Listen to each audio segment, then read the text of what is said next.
Halo guys, balik lagi di MM Tour Low Budget bersama saya Randy guys.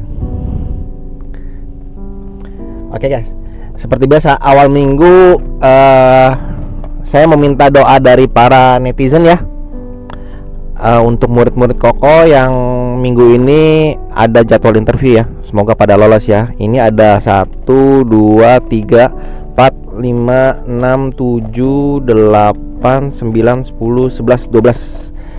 Minggu ini ada 12 yang siap interview nih guys ya. Nih kalau ada yang bingung, ini itu berkas apa sih kok yang didoain mulu tuh tiap awal minggu nih. Jadi ini nih, ini apa, appointment confirmation nih guys ya. Ini yang namanya appointment confirmation tuh ya. Ya, ini jadwal nih, ini jadwal ya. Nah, di dalam ini ada DS confirmation, ada DS 160, ada slip pembayaran ya.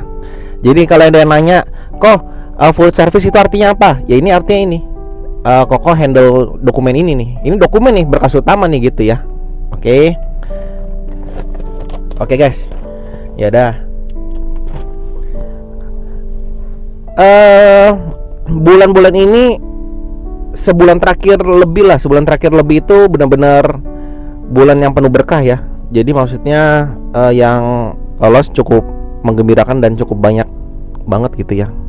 Mungkin bertepatan dengan liburan panjang ya, Christmas dan New Year Eve ya guys ya.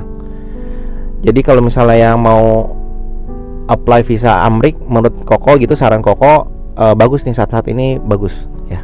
Oke, sekarang ke topik hari ini guys ya. Oke, topik hari ini itu adalah, ini topik yang sangat sering ditanyakan. Ini kategorinya benar-benar sangat sering ditanyakan. Kok saya punya kenalan di Amerika, atau kok saya punya saudara di Amerika, atau kok saya punya orang tua atau adik kakak di Amerika gitu ya. Itu bagaimana kok, maksudnya apa saya boleh apply visa Amerika gitu. Oke, kalau ditanya seperti itu jawabannya adalah tentu sangat boleh, sangat boleh. Kalian berhak untuk apply gitu ya. Nah jadi gini, tergantung.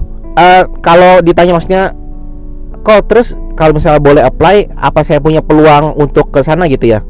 Kalau ditanya peluang ya guys ya, maksudnya kan Koko juga bukan dukun ya. Jadi di komen banyak banget tuh bilang, kok saya suami istri peluang saya untuk ke sana besar apa enggak gitu. Kok saya sendiri peluang saya besar apa enggak. Kok saya pergi sama keluarga peluangnya besar atau enggak. Itu kalau bisa kurangin pertanyaan seperti itu guys ya, karena saya jujur bukan dukun ya guys ya. Maksudnya saya juga nggak bisa ngira-ngira peluang seperti apa ya gitu ya. Oke, kalau misalnya nih berkaitan tentang punya kenalan di Amerika ya, kita lihat dulu kasusnya seperti apa. Maksudnya gini, apakah kenalan di Amerika ini itu termasuk tingkatan atau tier 1? Maksudnya tier 1 itu gini, dia adalah orang tua kita ya di sana.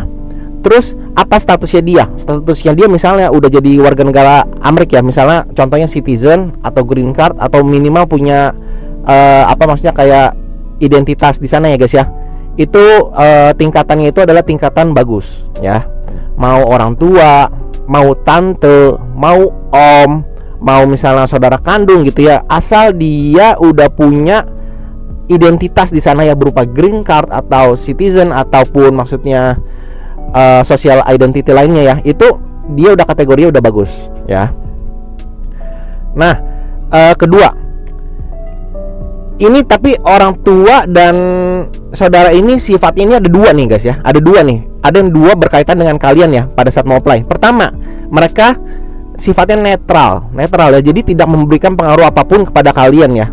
Jadi dia sifatnya netral. Kedua, dia sifatnya membantu sekali ya. Dia sifatnya membantu sekali ya guys ya.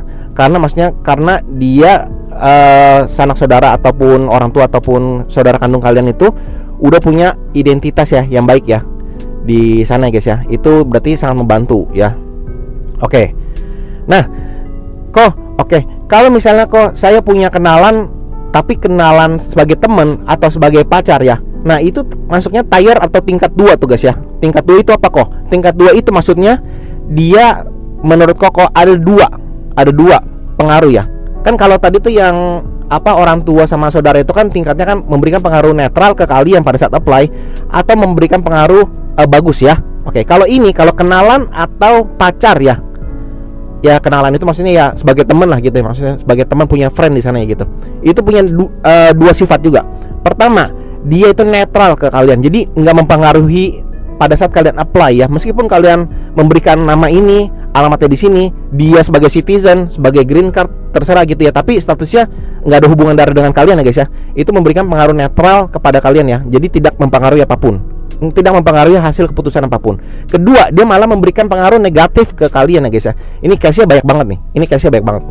Jadi hampir sebagian besar ya, saya nggak bilang semua guys ya, hampir sebagian besar yang punya kenalan ataupun kenalannya berupa maksudnya temen ya, hanya teman saja, tidak berhubungan keluarga ataupun punya pacar di sana, itu fail. Karena apa? Karena jalurnya itu bukan visa B1 B2, tapi harusnya visa K1 ya, atau visa spouse ya, atau pasangan ya. Harusnya dia pilihnya visa tersebut gitu. Tapi kan kalau visa K1 itu memang ngurusnya agak ngejelimet ya. Jadi harus buat petisi. Jadi maksudnya pacar kalian buat petisi, kaliannya juga buat petisi. Kalau udah disetujuin baru bisa interview bareng di embassy gitu ya. Jadi agak ribet, karena pengurusannya agak ribet, makanya orang lebih pilih B1 B2. Dan oleh sebab itu, maka banyak yang fail kalau misalnya punya pasangan atau pacar di Amerika, meskipun statusnya warga negara Amerika gitu, lahir di Amerika gitu ya. Itu kebanyakan fail. Oke guys ya. Jadi ini ngerti ya guys ya, kurang lebih ngerti. Oke, kok kalau misalnya nih saya punya keluarga misalnya tante, om, atau papa, mama, atau saudara kandung, atau anak ya di sana ya, itu apa yang harus disediakan kok? Maksudnya pada saat apply yang bisa ngebantu saya gitu. Oke, simpelnya itu guys ya, simpelnya ada dua yang harus disiapkan ya. Pertama namanya invitation letter atau surat undangan. Surat undangan itu simpel. Jadi maksudnya bahwa warga negara tersebut atau papa, mama, atau saudara kandung kita, atau yang berhubungan keluarga dengan kita, tante atau om atau sepupu atau bebas, itu memberikan surat undangan berupa misalnya saya mengundang nama kalian gitu, pasportnya gitu, untuk ke sana gitu, untuk liburan mengunjungi kami gitu ya, dan menjamin kehidupan di sana gitu ya. Kalau misalnya dia ngebayarin kita, ada tulisan menjamin ya. Kalau misalnya kita bayar sendiri ya nggak usah ada kata menjamin, maksudnya kehidupan di sana ya, nggak usah. Dan menjamin, yang penting menjamin bahwa kembali ke Indonesia tepat waktu. Itu arti invitation letter guys ya. Itu arti invitation letter ya. Nah terus nanti ada tanda tandia gitu ya, atau perlu misalnya pakai lawyer, terserah, bebas. Nah kedua, itu wajib sertakan identity mereka ya. Misalnya identitas mereka ya, itu tinggal di print aja, itu penting. Jadi misalnya KTP sana, KTP Amrik sana punya mama papa kita atau saudara kandung kita, itu di print aja di sini ya. Jadi nanti dijadiin satu dengan invitation letter. Jadi lengkap ya. Jadi ada surat undangan, ada kejelasan identitas yang mengundang kita gitu guys ya. Itu simpelnya seperti itu ya. Kok selama ini yang pakai invitation letter atau bilang punya sanak saudara di Amerika itu yang lolos gimana ya? Itu cukup banyak. Invitation letter yang paspor kosong pun ada yang pernah lolos. Itu sebanyak 2 orang ada. Beda-beda orang ya. Ada 2 orang lolos. Itu paspornya kosong benar-benar. Itu punya, yang pertama punya tante di sana, yang kedua punya sepupu kalau nggak salah ya di sana ya gitu. Pakai invitation letter ya, surat undangan. Itu paspor benar-benar kosong, nggak pernah pergi jalan-jalan gitu ya. Oke guys, jadi jelas ya. Hari ini saya singkat ya. Saya bahasnya itu mengenai kalau punya kenalan di sana ya. Kenalannya itu nanti dibagi 2, yaitu kenalan yang punya hubungan darah, seperti ya hubungan darah lah, pokoknya keluarga hubungan darah. Kedua, kenalan yang tidak punya hubungan darah ya. Nah, yang kenalan punya hubungan darah itu memberikan sifat netral ke kalian atau sifat bagus ke kalian ya pada saat apply visa Amerika. Yang kedua, kenalan yang tidak mempunyai hubungan darah itu mempunyai 2 sifat. Pertama, netral kepada kalian, netral. Kedua, malah memberikan negatif kepada kalian ya guys ya. Jadi kalian dari video ini harap diperhatikan baik-baik ya guys ya pada saat apply visa Amerika ya guys ya.